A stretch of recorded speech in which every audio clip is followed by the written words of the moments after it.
for being here this afternoon. We're going to talk about design and how it's playing an increasing role across the technology landscape. This is not a new phenomena, but it's something that certainly we've observed, and you've recently published a seminal piece of work, Design in Tech. You've been around design for a long time, and it means so many things for so many different folks. And you looked at it from different angles, from the technical, from the arts, from leading a great design school at Rhode Island School of Design. How do you define what design is today, and what should executives think about? The word design has a very simple definition. Good design is good business. This came from T.J. Watson Jr. In a 1966 memo to all of IBM.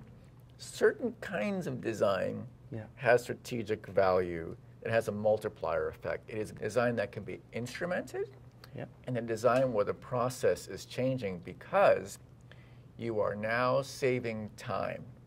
And saving time is saving money. A question I get a lot is, why now? Why is design now so important, and why is it a C-suite type of topic?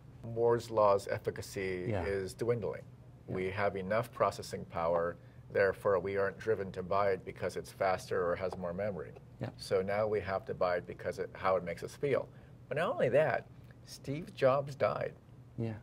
And that was a big deal. I remember the day he died, and I got an email from John Hockenberry, WNYC, 4 a.m. Steve Jobs died. People want to know what this design thing he did was.